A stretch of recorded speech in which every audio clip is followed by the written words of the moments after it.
Thank you very much for this opportunity to speak about taking India a step ahead as to why well-educated must play a greater role in improving society.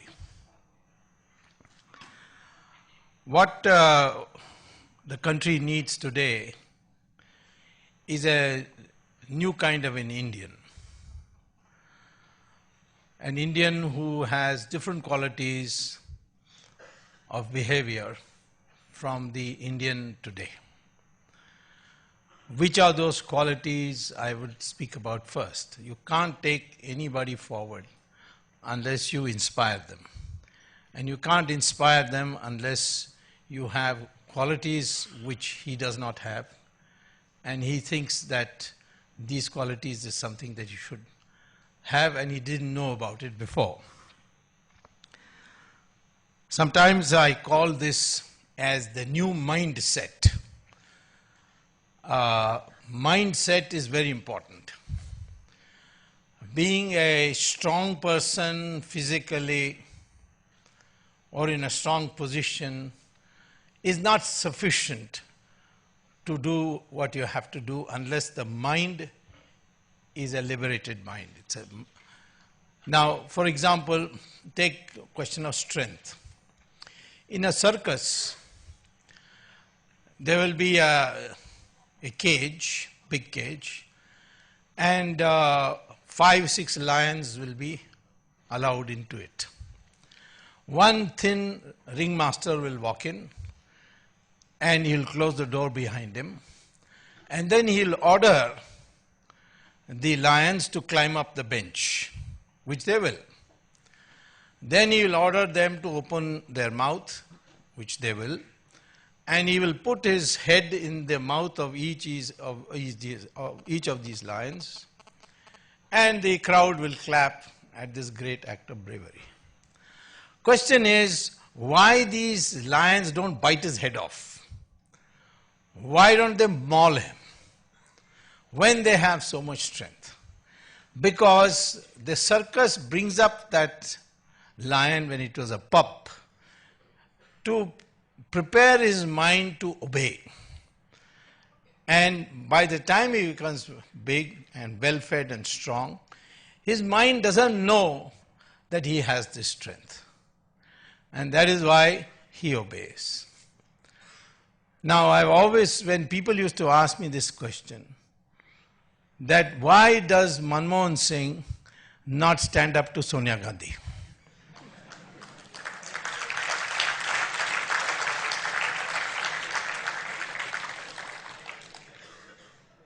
Now the reason is, and of course Manmohan Singh in Sanskrit also means lion, by the way, because Manmohan Singh has been brought up this way, that he must obey. I've known Manmohan Singh for almost 45 years. I knew him as a professor. And he was a man of personal great quality. And that personal great quality was in terms of decency, culture, honesty. But he would never challenge authority. So in one word, he had personal character, but not national character. National character is that character which is necessary for building a new India. Personal character, you have personal qualities, that doesn't make the changes in society. Similarly, if your mind is prepared in a certain cowardly way, even if you are in large numbers, you will not be able to defend yourself. In a jungle, if there are, say, 1,000 goats and one tiger comes, the majority is with the goats. But the moment they see this single tiger, they all get frightened and run hither-thither till the tiger chases one of them and makes up for his lunch. So many people ask me also, why are you able to do all this as a single person? It's because I've got a mind of a tiger and they've got a mind of a goat.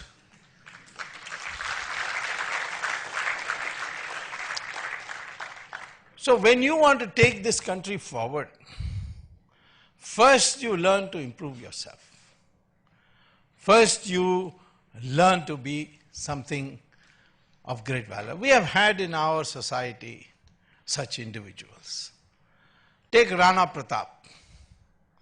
He did not lead you to any victory. In fact, he lost everything.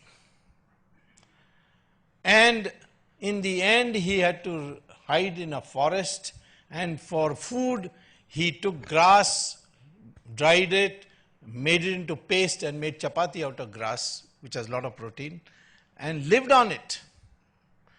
All that Akbar asked him for, and Akbar sent his cousin from Jaipur called Man Singh, that accept me, Akbar said, as the Badshah of India, as the Emperor of India, and I will give you back everything, all that you have lost.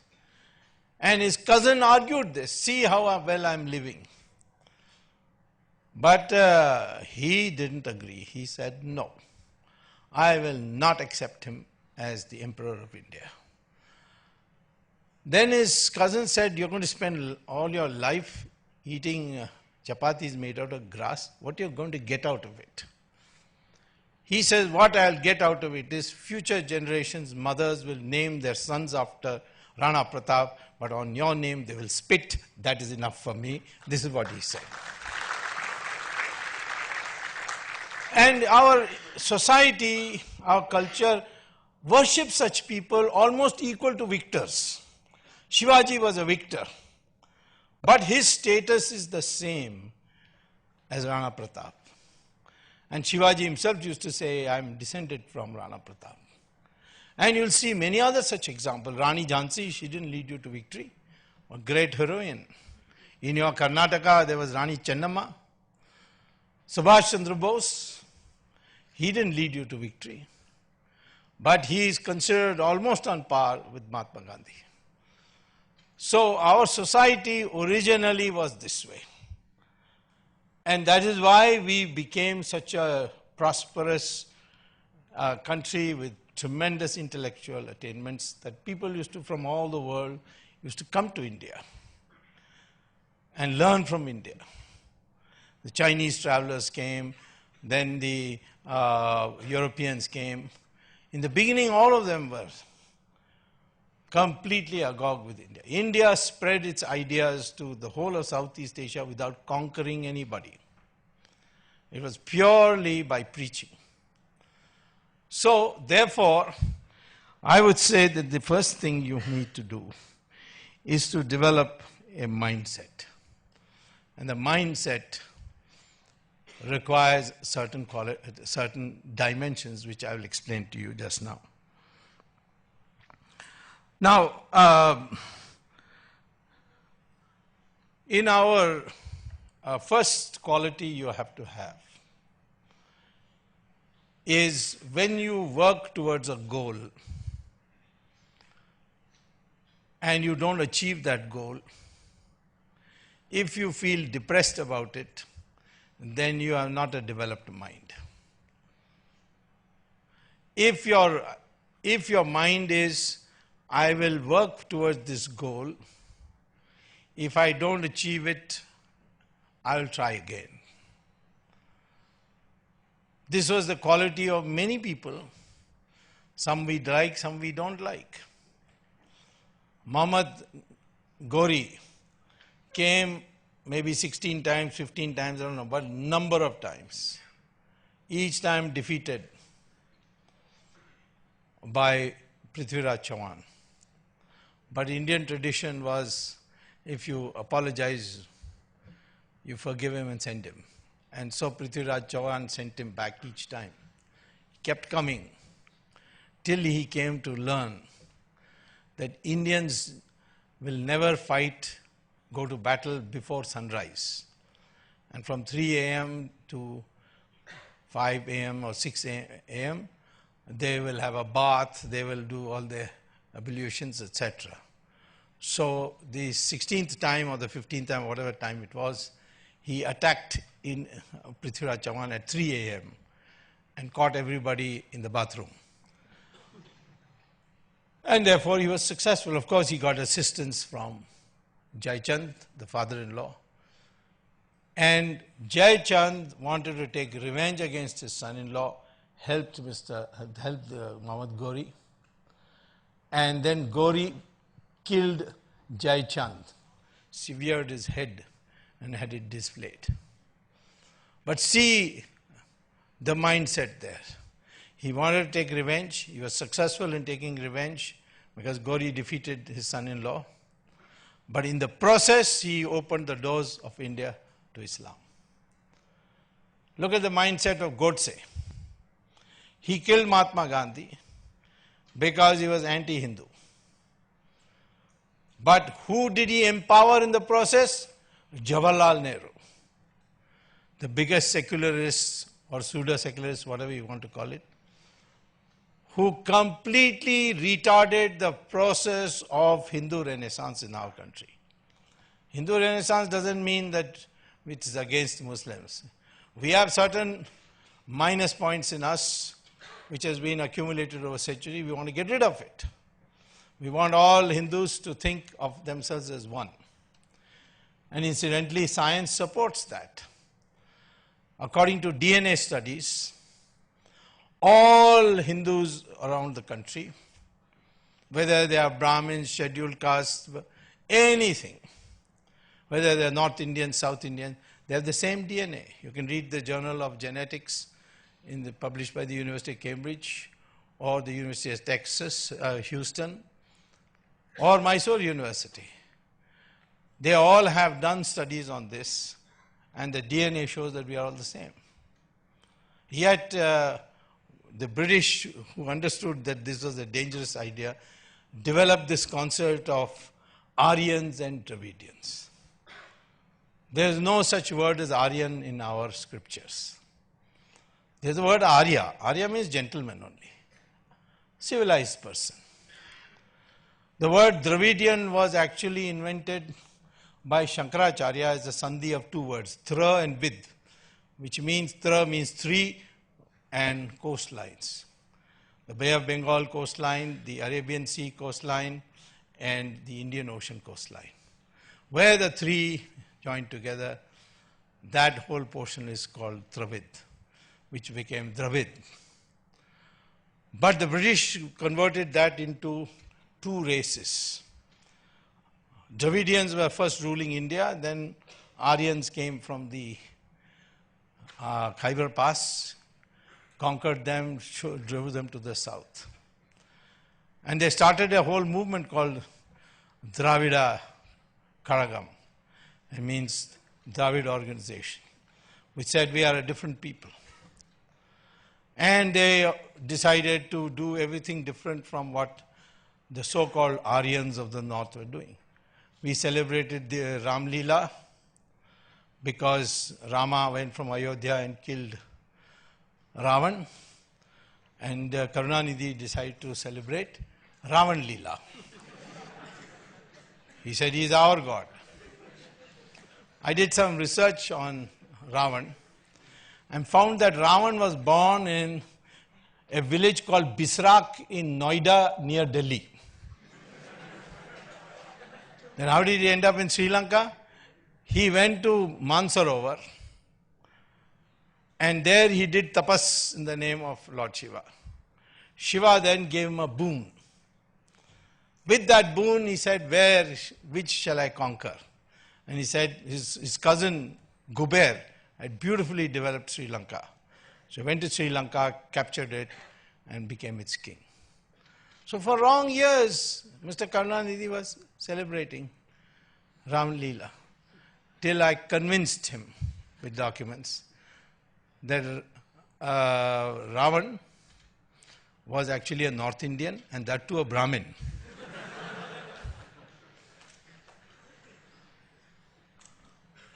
And now he doesn't talk about Ravan, but he is still not reconciled to this North Indian called Ram. I remember once I was arguing in Supreme Court saying that this Setu Samudram project, which was a pet project of Karunanidhi, should be scrapped, and we certainly will not allow Ram Setu to be broken. The canal, the causeway which was built on Ram's guidance. And the court, of course, accepted my point of view, and so that proposal is now finished. But in the process, when I was arguing, the papers quoted me as saying, what is the origin of Ram Setu and so on.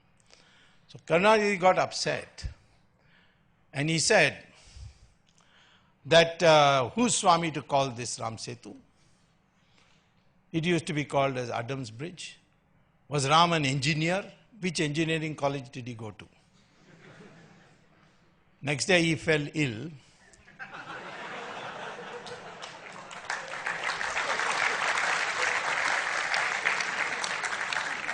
And he had to be admitted to hospital, and the name of the hospital was Ramchandra Medical Hospital.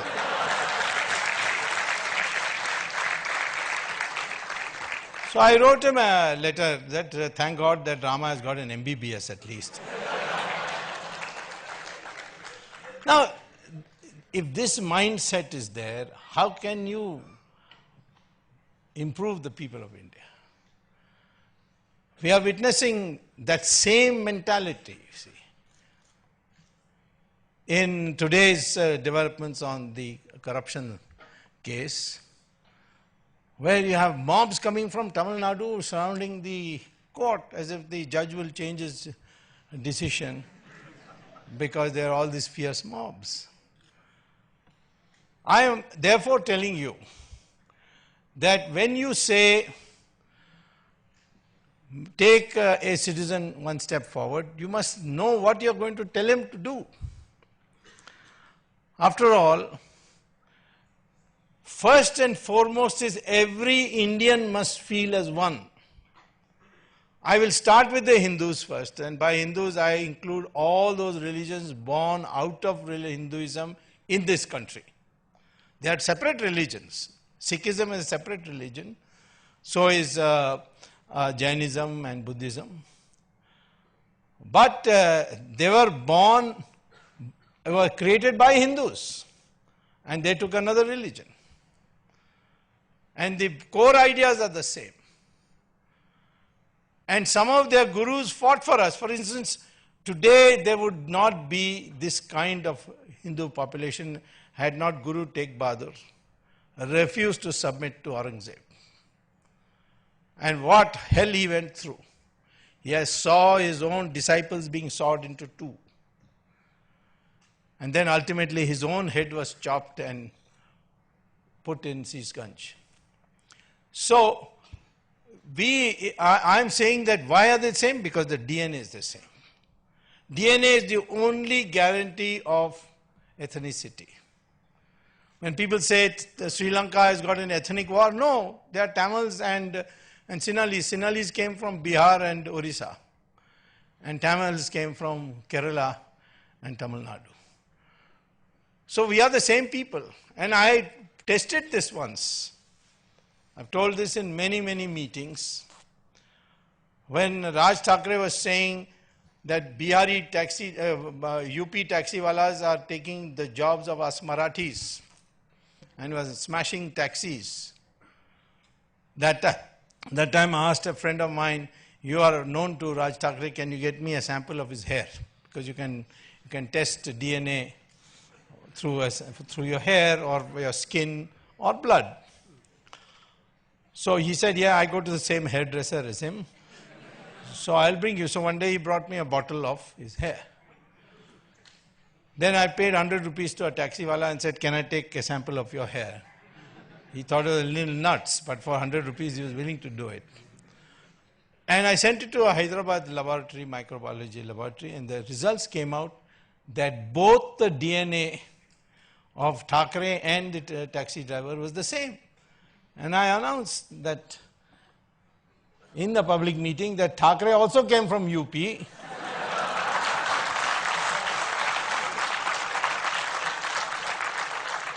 And I'm ready to prove it on a platform, because you get mobile testing units. Now, the surprise is that Brahmins and scheduled castes also have the same DNA. Hindus and Muslims have also the same DNA. Of course, Christians too. People say, no, the color is different. Color has got nothing to do with race. Color has got to do with pigmentation's response to the sun. If you are near the equator, the sun's rays directly hit you. If you take out your pigmentation, your color will be white. That's what happened with Michael Jackson. He went to a doctor and said, take out my pigmentation, and he became a white man. So, I'm saying, therefore, the first thing that must be in your mind if you want to motivate somebody, please give up all these distinctions. Particularly this Varna classification. Why? Because it was originally meant for discipline to be followed. It was never birth-based. You have an authority of Lord Krishna in Gita saying Varna Vyavastha is based on gunas. In our entire history, cultural history, you have a rishi, maharishi like Vedavyasa who wrote the Mahabharata. His mother was a fisherwoman. Valmiki wrote the Ramayana. He was born in a Dalit family. Kalidasa, the greatest poet we have produced, began his life cutting wood of branches of trees, from the branches of trees. The greatest rishi we had, rishi of rishis, was Vishwamitra. And he was born in a Kshatriya family. And therefore I say, and of course I have told you that Ravan was a Brahmin. Ram was a Kshatriya. Ram killed Ravan, but the Brahmins don't say, hey, this Ram killed one of us Brahmins, and therefore we cannot worship him. Nobody can says that. Because the duty of these castes, Varnas, caste has got nothing to do with Varna. The Westerners confuse caste and Varna. Varna is a four-way classification. And even where there was at a period, particularly after the coming of the Buddhists and then the Islamic invasions, a section of our society which became untouchables, according to the principles laid down at that time, the children of scheduled castes are not scheduled castes. And I illustrate this by saying, Dr. Ambedkar, he went to Columbia University, 1916, scheduled caste person going to Columbia University. Remember, Ambedkar was not his name. His name was Mahar, last name was Mahar. His teacher was a Brahmin whose name was Ambedkar, and he said, you can't progress till you change your name, take my name. That's how he became Ambedkar. He went to Columbia, wrote a PhD in economics, and his thesis by then contemporary standards is top class. Then he went to London, got a law degree, came to India, piloted the Constitution, Constituent Assembly, the Constitution, draft Constitution, became a noted jurist. And people in Congress party call him Bhim Rao. They never gave him Bharat Ratna. It was the Janata party which gave him the Bharat Ratna. Jawaharlal Nehru went to Cambridge and failed. I don't think any Nehru has passed an exam.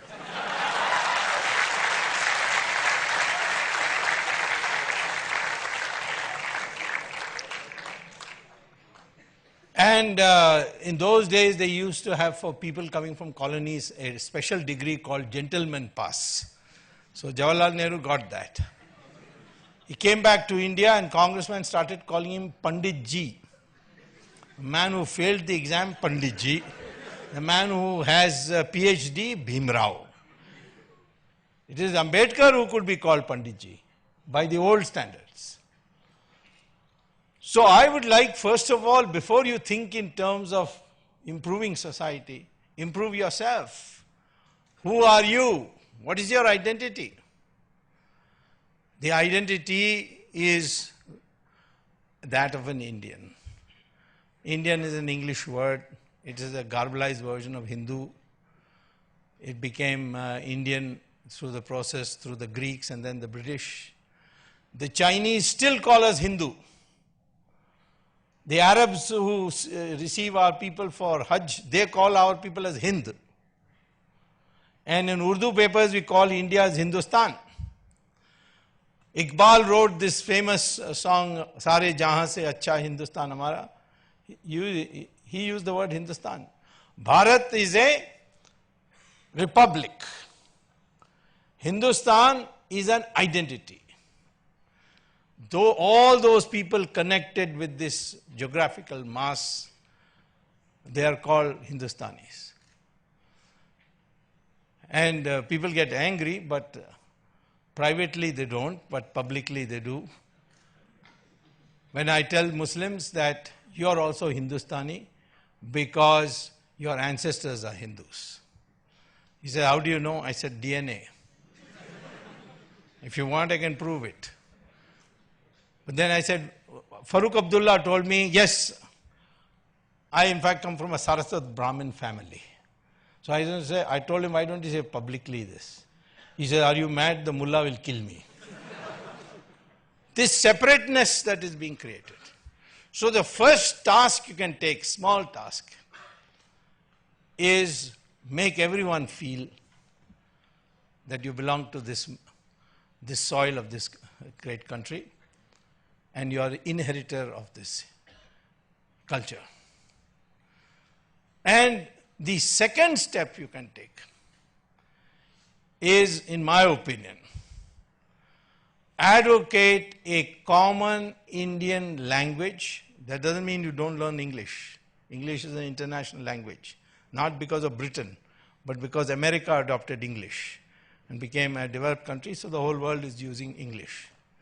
English is an international language, so you must know that.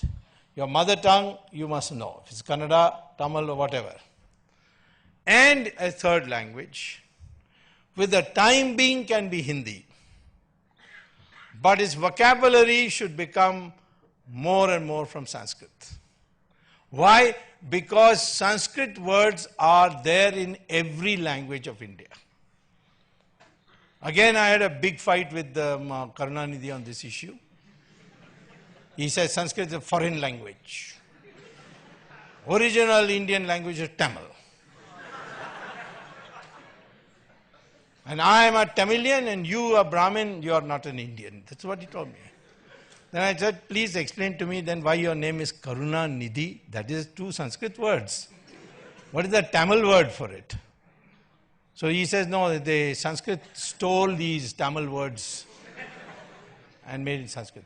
Then I asked him, what do you call election symbol? In Tamil it is called Chinnam. That comes from the Sanskrit word chin. Then I said, what is your actual symbol? He said, Udayan Suryan. In Tamil it is Udayan Suryan. In Sanskrit it is Udaya Surya. So I am saying here that over the years, you want to make one step forward? Propagate the learning of Sanskrit. Why? Because today NASA, after doing 20 years of research, has said that in the field of storage of knowledge in computers, in a single language, the field of artificial intelligence, the language most compliant to the computer is Sanskrit, and therefore if you want to study artificial intelligence in NASA today, you have to learn Sanskrit compulsory in the NASA.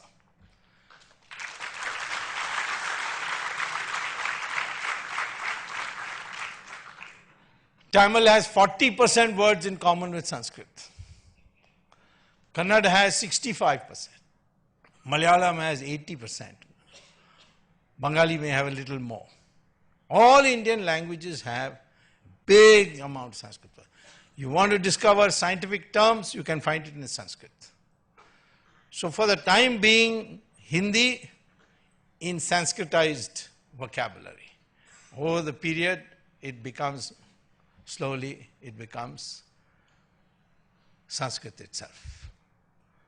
This is another thing you can do, propagate the learning of Sanskrit. Third thing you can do to prepare the mindset of the Indian is to propagate the correct history of India. What is the correct history of India? There have been 46 civilizations tabulated by the UNESCO. 45 are dead. Egyptian, Mesopotamia, Indus, all these are dead. But the 46th is the Hindu civilization. It is the only one that is continuing today for centuries. Hindus don't have any prophet. It's all books. There are difference of opinion. There's a Dvaita school and Advaita school. Shankaracharya said Advaita means that everything is Maya. We're all one. Everything is a grand unity. And whatever you see is Maya. One day he was teaching this in his ashram, and a mad elephant came into from the bushes, it came into the ashram, towards the ashram. So the Shankaracharya said, get up and let's run. So they all picked up their whatever, takht and whatever, and started running. So one student said to Shankaracharya, but you said everything is Maya, but you are seeing this elephant and running. So he says, who says I'm running? That is also Maya. So, I mean, the rich variety of thought that you have has made you something special. I had a student from Saudi Arabia, and I've told this story many times in many places, who one day asked me whether at Harvard, whether he could meet me after class. So I met him. He said, we are in my university doing a research, and my professors there asked me to ask you a question. I said, what's the question? He said that we are examining how is it that India is 80% Hindu. So I was taken back by the question. I said, what do you mean? So he said that Islam conquered Persia. It was that time ruled by Zoroastrians.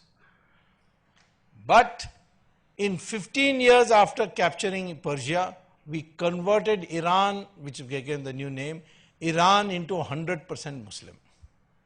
15 years only. Mesopotamia and Babylon, which now became Iraq, we converted that to 100% Muslim in 17 years. Egypt in 21 years. Christians went from West Asia to Europe, and in 50 years they converted Europe into 100% Christian.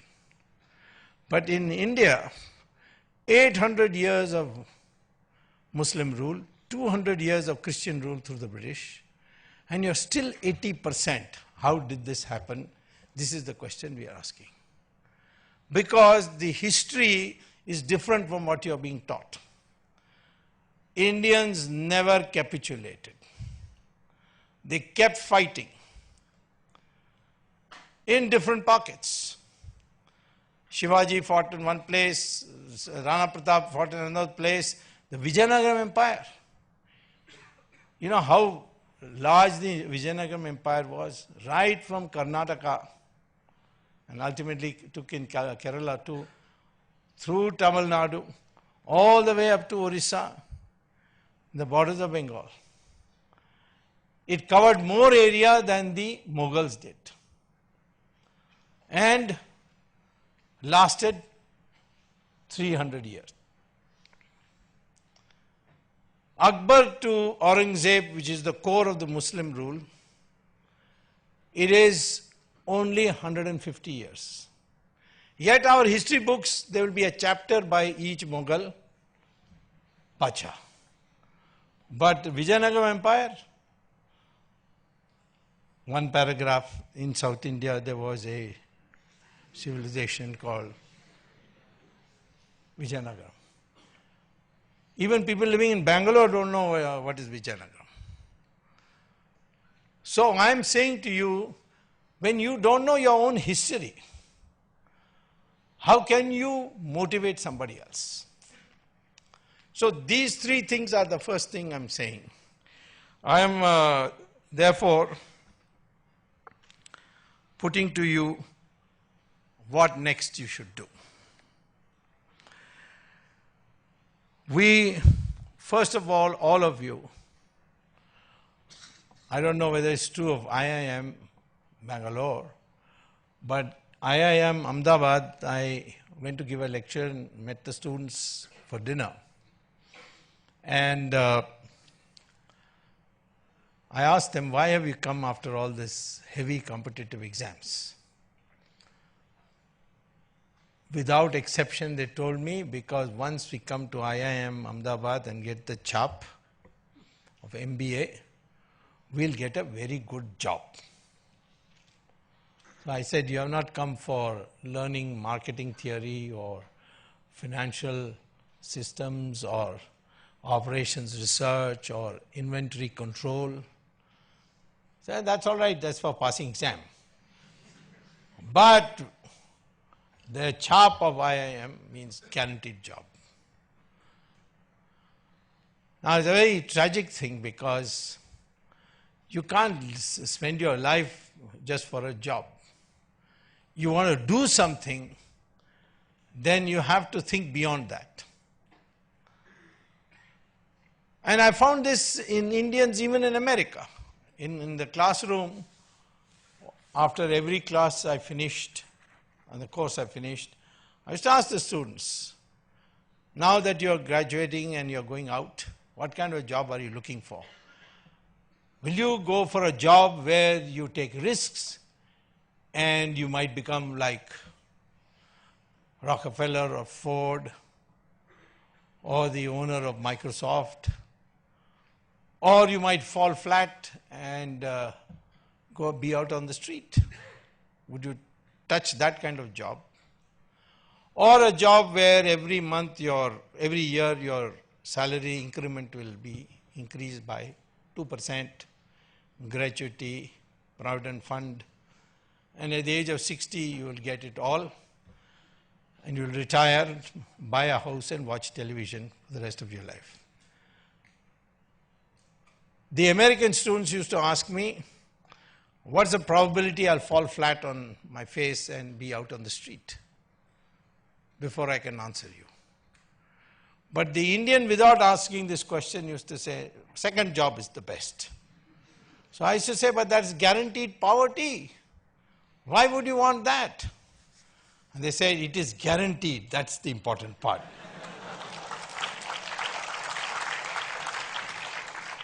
This craze for stability is what is the most dangerous. So first thing is, want to motivate somebody,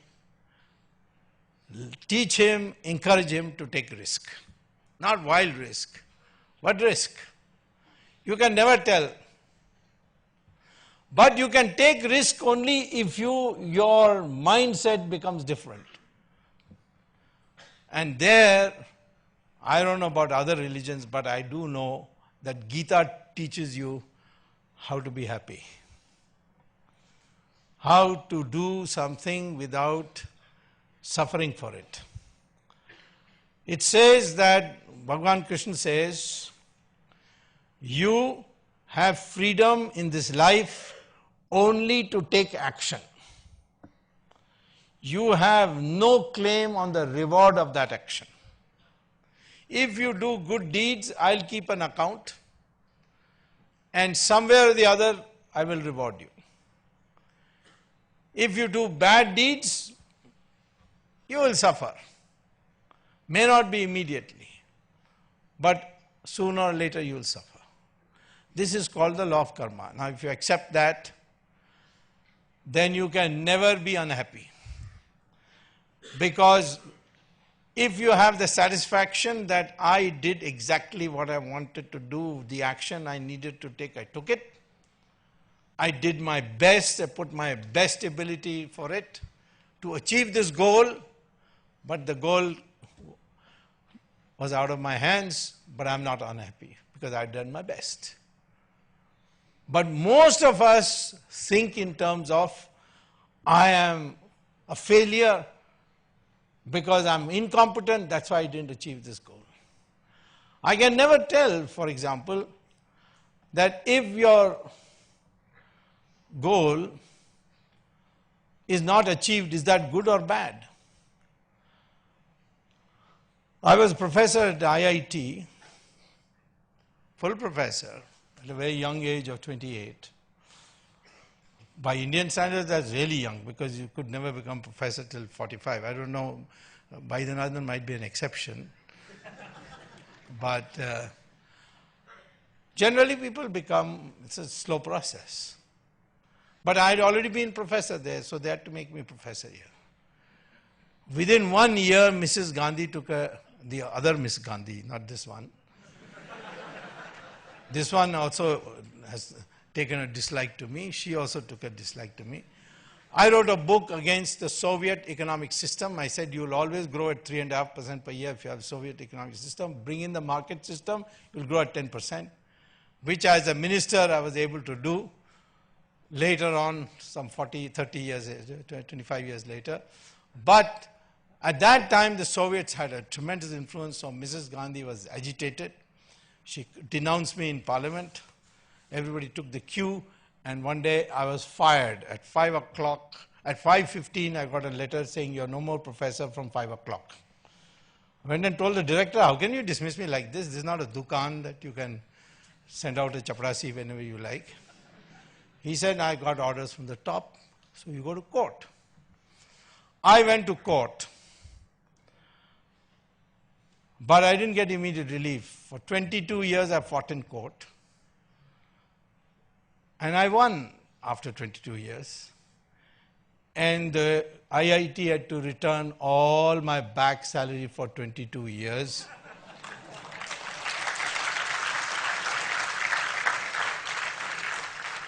In the meantime, because I couldn't get a job and I didn't want to go back to America, Jansangh was the party in those days. They took a liking for my views on Swadeshi, on atom bomb and so on.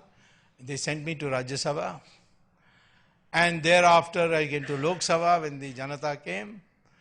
And then I was nominated by the government on the board of governors of IIT Delhi, the very body which dismissed me.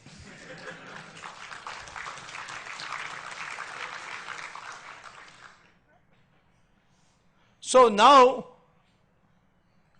if I was a normally brought up person, I would have been upset that I lost a professorship. But today, I feel that's the best thing that happened to me. So I would like to tell you, please work for a goal. Please put your best. Teach people that. But don't be disappointed if you do not achieve your goal, because that is not in your hands. So says Krishna in Gita. Now you'll be surprised that the corporate world today in America is begun to teach this philosophy to its executives. Why? Because they found that when people were holding themselves responsible for failure, there was stress. Stress meant heart attacks. They were losing a lot of good executives at the age of 45 and less. So ultimately they came to this. You go to Sri Ravi Shankar's ashram here in Whitefield. How many foreigners are there? All rich foreigners. Why? I myself asked some of them, why have you come?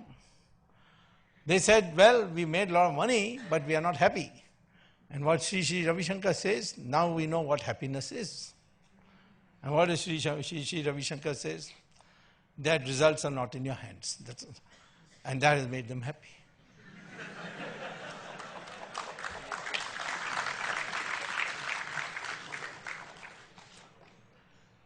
You can see one thing in Google. There is a famous film actress called Julia Roberts. I don't know whether people have heard of her.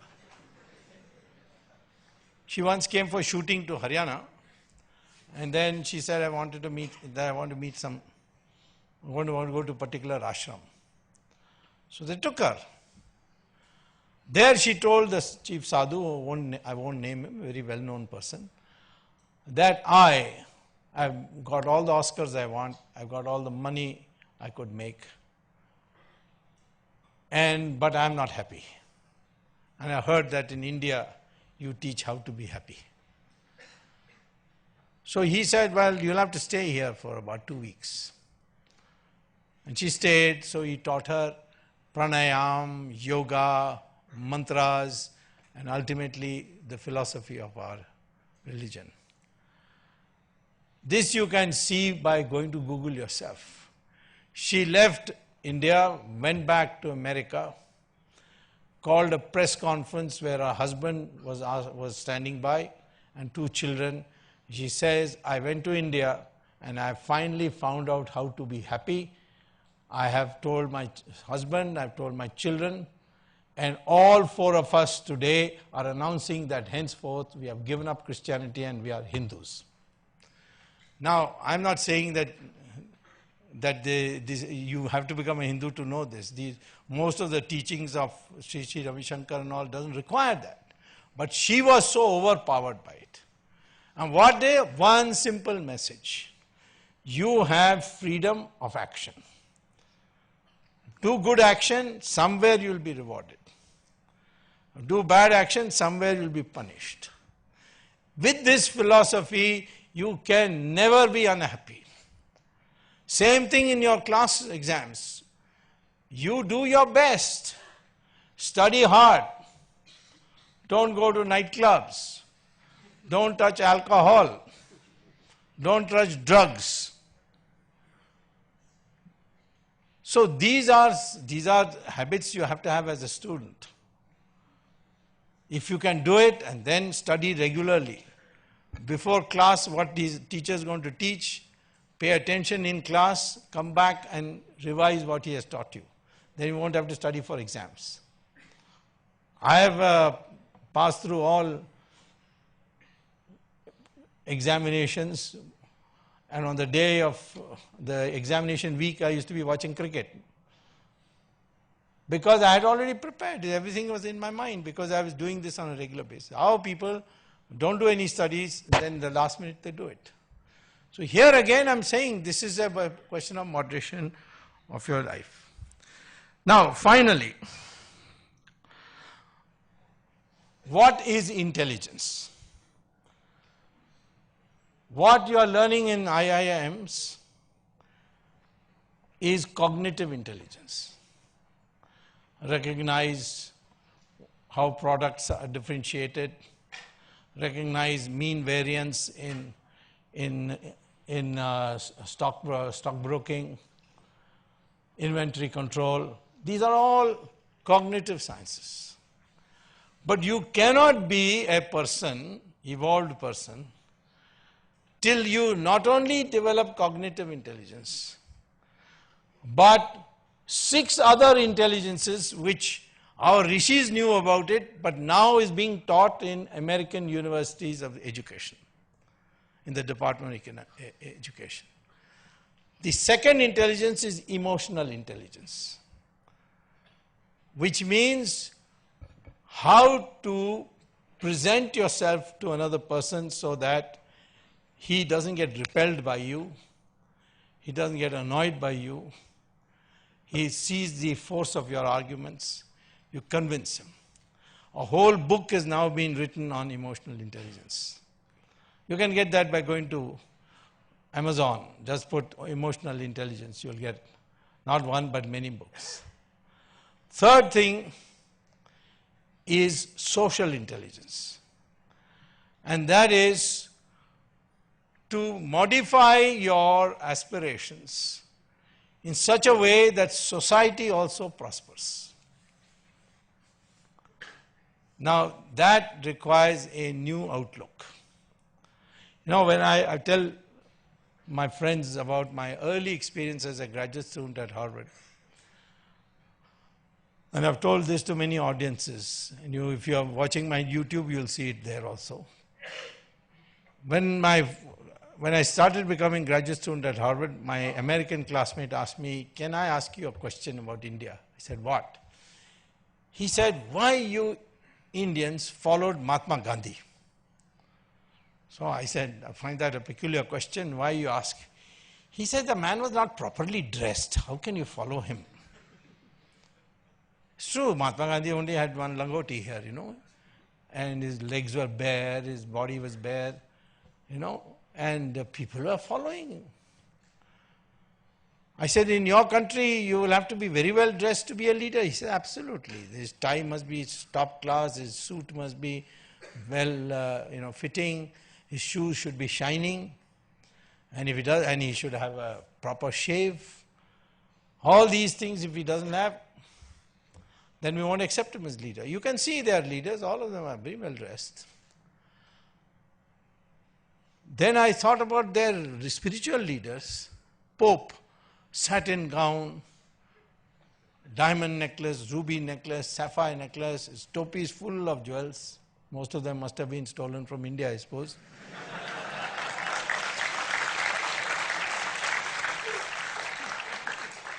So, but look at our gurus. They are one bhagwa kapda, that's all. There is Ramdev or there is Swami Dayanand Saraswati in Coimbatore or Shishi Ravi Shankar, all of them so simply dressed. So, what is it then about India that people you revere so much are not properly dressed by Western standards? In fact, I used to say when Chidambaram used to go to attend IMF, that be careful, don't go in this suit boot, because they may mistake you for a butler or a waiter in a 5-star hotel. I'm very pleased to see Modi dressed like an Indian. So, I'm saying, what is it that about our culture that Mahatma Gandhi, Jayaprakash Narayan, and most of us in politics are very simply dressed, whereas not in the West?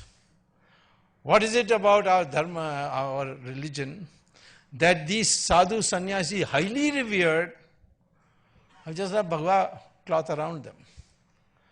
Then you go back and you see that there was a division of labor. That if you want to aspire to the highest social status, that cannot be done by wealth acquisition.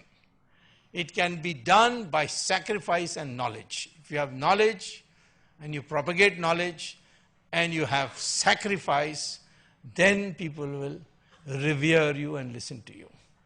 So these gurus, they used to live in a hut in the ancient days. They had no property, no weapons. But the Raja himself used to go to him. In our system, the Raja was not the policy maker. In the Western dynasty system, there the Raja could decide when to go to war, whose head should be chopped off, but not in our system. The Raja's job is to defend the country.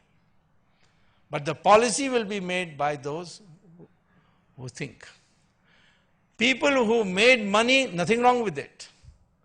But their social prestige came only when they gave more than they needed, that portion of the wealth which was more than they needed, to the society. Philanthropy. That's how our system worked. And we have lost the way. Today, on the name of one-dimensional materialism, we have locked ourselves in.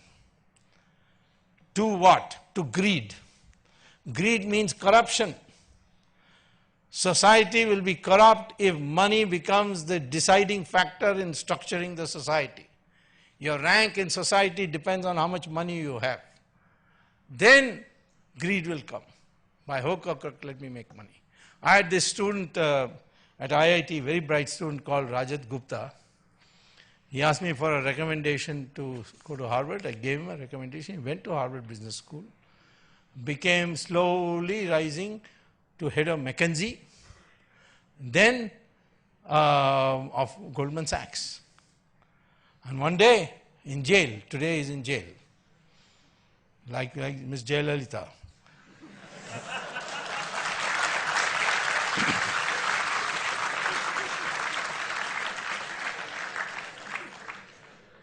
And in one sense,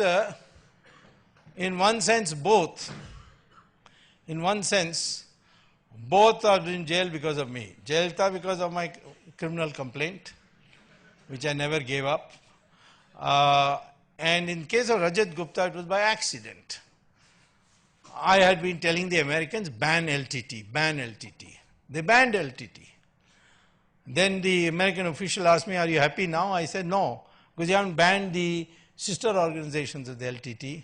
For example, the Tamil refugee organization, so you banned that also.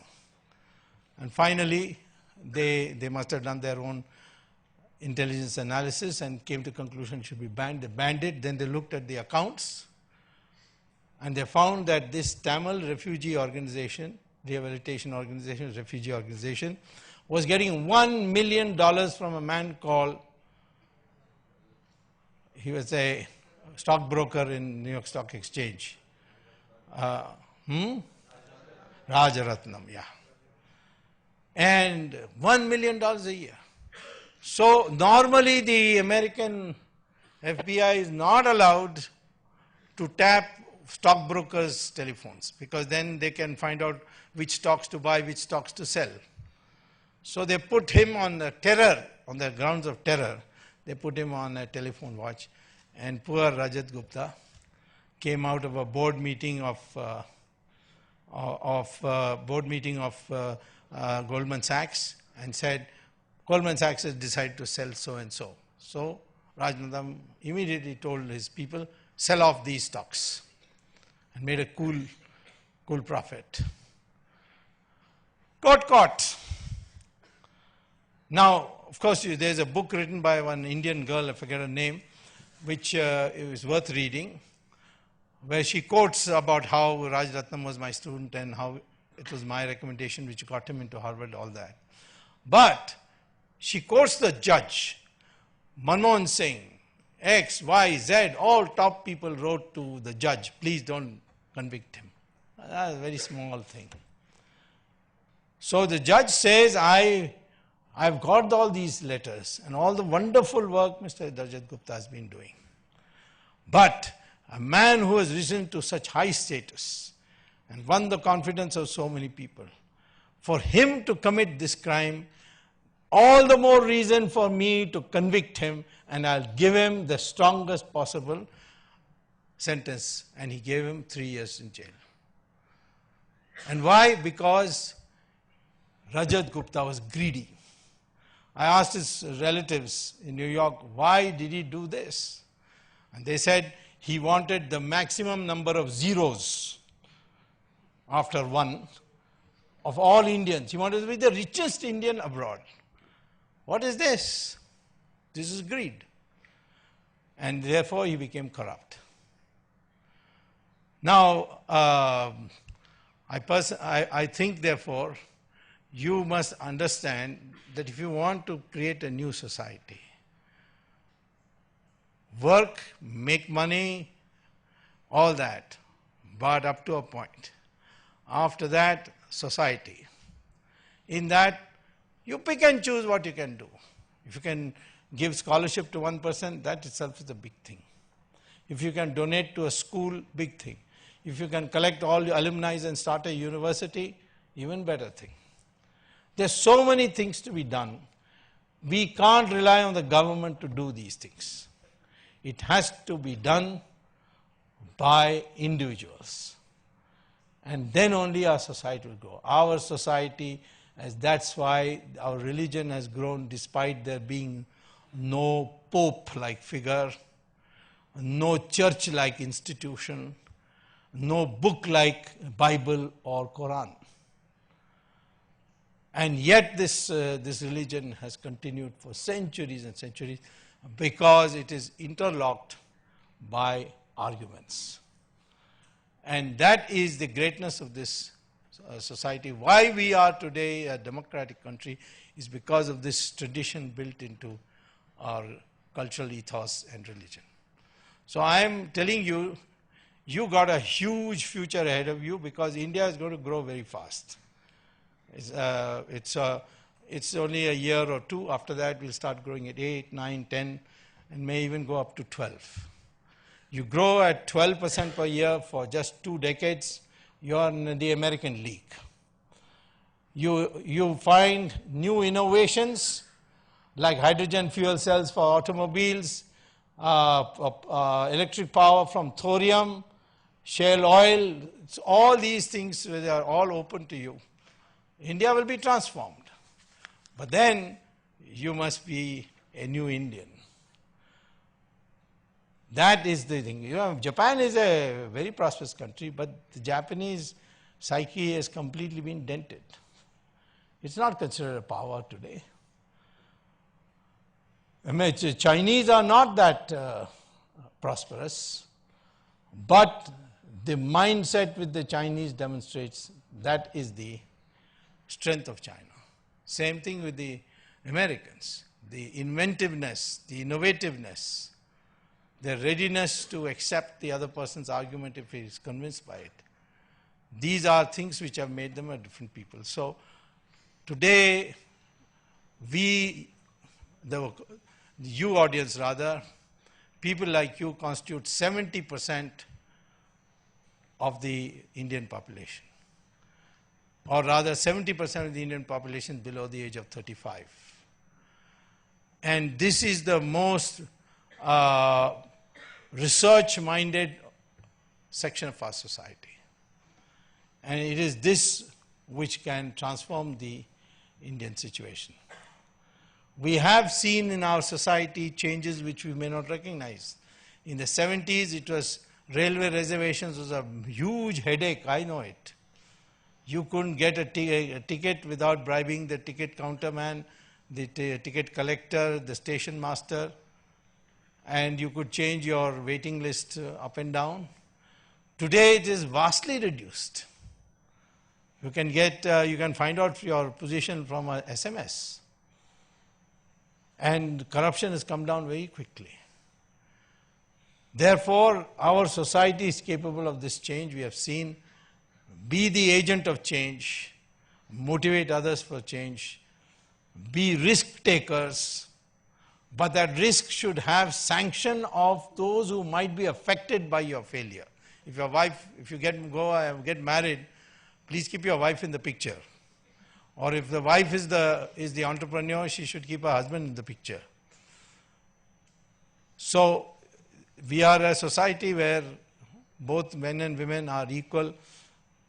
So you see the competitive exams, it looks as the women are going to overtake the men. You be careful of this for the future. And this is also a tradition, because in Brahma's cabinet, the 3 most important portfolios are held by women. Defense, Durga; finance, Lakshmi; education, Saraswati.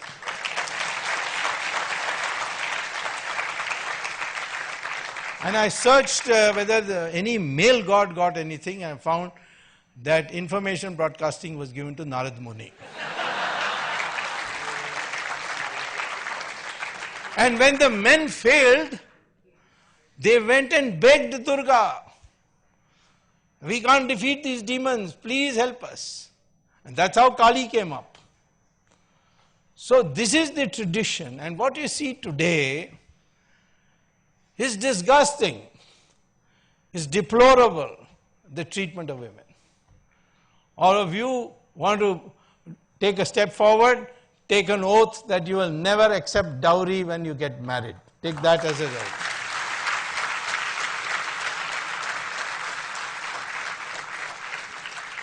So all this country today needs is social change. We have demonstrated our capacity everywhere in the world. Today, collectively, to think as Indians and think in terms of problem solving, this is the most important contribution you can make to remake India as world number one. Thank you very much. Thank you for such an engaging speak, sir. I think all of us were spellbound for the last hour and a half. Our audiences had some questions they would like to ask you. So you broadly touched a lot of themes that they asked us about, so we'll try to cover themes which weren't covered. So you spoke about corruption, about how one can avoid being corrupt. But as I think a lot of us admire your determination in going against corruption, what is the biggest hurdle you have faced and what keeps you going? Corruption is like a cancer. Look at the things, I'll try to make it as short as possible. It's a big question, but I'll try to simplify it. First of all, because of corruption, you get substandard products. Your roads are terrible. Why? Not because you can't build roads. We build the best roads in the world. You go to Nigeria, go to Malaysia, go to Iraq, we built the best roads. And even in India, where the corruption is not there in building of roads, they've done wonderfully. From Delhi to Noida, it looks like a highway from America. Or this Taj Expressway. And that was built by Mayawati. That's really something, you know. So, you get substandard products. That keeps me growing. I want the best quality that money can buy. So I don't want adulteration. And there's adulteration in all along the way. And you can't do anything about it because the people who are to prosecute you themselves are corrupt. And therefore the process gets, everybody says, chalta hai. Second thing, when you have black money, what do you do with it? Partly you send it abroad. Partly you use it in your country to build houses, luxurious houses, build, buy all the fancy equipment that you need in the house, every room having, including the bathroom, having air conditioning, that sort of thing. And what is the impact of this? The rate of return of these industries start going up in relation to the common man's goods production industry.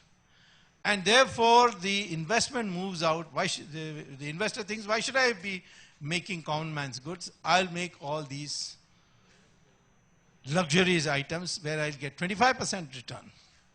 And today, 70% of our investment is directly or indirectly going into luxury production. What a lopsided investment priority for a country with so many poor people. Third thing is that corruption, when your policy is changed, for instance, we brought in this policy of forward trading in agriculture. What is the impact of that? The industrialists, the rich people who have black money go to the wholesale market, the farmer accepts rupees.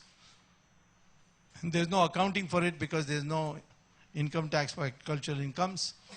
And buys the produce in wholesale, puts it in cold storage, creates an artificial shortage, raises the price. And when the price really goes truly high, he brings it out. And that's why agricultural prices are now going like that. The economy is totally destabilized. Then the money you send abroad, you send through Hawala. Hawala means Dubai. Dubai means ISI of Pakistan. No Hawala agent can send your money to Switzerland and other places unless he gives the full data to the ISI of Pakistan. Where you put in money, whose money you put, and in what is the password for that account. And today, I will say frankly, that Pakistan has the capacity to blackmail many of our leading politicians because of this factor. Look at the cancerous effect on this. There are other aspects of it too, but I would say, therefore, we have to fight corruption. How do you fight corruption? 3 ways. First, where there is computerization possible, like if somebody wants a form from a government, he should not go to a government office. Because if he goes there, then the chaprasi has to be bribed. Then he has to be told, go and wake up the Saab. The Saab needs another 100 rupees to wake up. Money goes this way. If you can bring it down as a downloaded printing, you can reduce it. They did it with railway reservations. Second is, catch the big people and throw the book at them. That's the American way. They caught Martha Stewart for doing a very small, I'm sure many of you have heard of Martha Stewart. She used to come on TV for cooking and so on. She was a multimillionaire. She was in a party, she overheard a stockbroker telling another stockbroker that this particular company is going to fold up. She didn't ask him or he didn't tell her. She overheard it. She went home, called up her stockbroker and told him that, sell the stocks of this company. So the company next day collapsed and she had in the meantime sold. And then the investigators started looking at who are the people who sold out in the last minute and found Martha Stewart's name. So they investigated and found that she had indeed overheard this and she used it. And they put her in jail for insider trading. I asked people, how can you put Martha Stewart in jail for a thing that you overheard? They said because she was in high places, she should have known better, and therefore we have to set an example. Today, if I catch, now I caught Jayalalitha, I'm going to keep her there for a long time. But I am also working on sending Sonia and Rahul.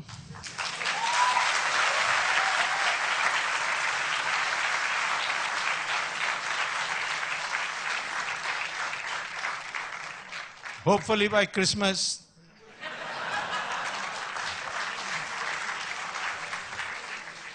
In fact, the jail superintendent of Tihar jail is known to me. He was jokingly asking me, pizza order karna hai ki nahi? Anyway, I catch these people, people get scared. I've never found it necessary to pay 1 rupee bribe to get anything done. Because the moment I come, they know my name. I say, Baap re baap, iska kaam kar dena hai. That is the way. So you catch big people. They will say it's politically motivated, this, that. Some people say, arey, too harsh. No, it's not. After all, what is it? No. The bigger the person, the bigger should be the punishment. And third, develop this attitude that money is a means to an end and not an end. The society should not regard money as a means of making your social status. This is why I said that sacrifice is respected. And that is why when the ancient travelers came, they declared India is the most honest country in the world. Hasian came from China. So many people came. They said it because we do not value money when we look at a person's social status. So these are the reasons why I keep going. I have one birth defect. I've never been afraid of anything. So if you want to fight corruption, don't be afraid of anything. Otherwise, you can be scared off, you can be threatened, you can do a lot to make your life miserable. But because of the fact that they know that I will not bend, and another factor is that I publicize my enemies, but I never publicize my friends. So they don't know where my friends are.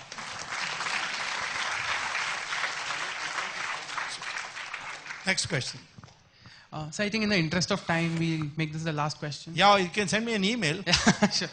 So another question was on the power of social... Don't send me a female, send me an email.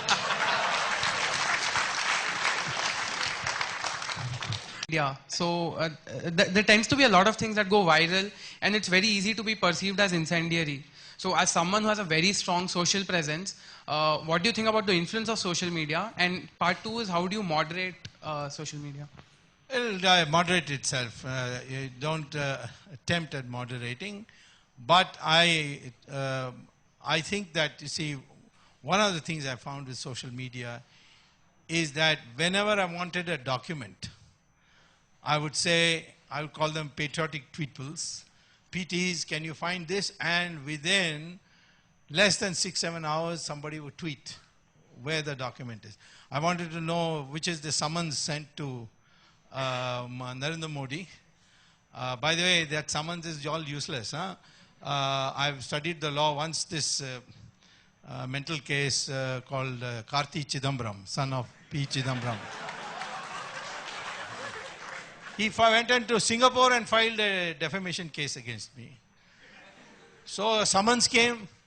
People say, Babrabad, don't go to Singapore because they're, they are very ruthless, those courts.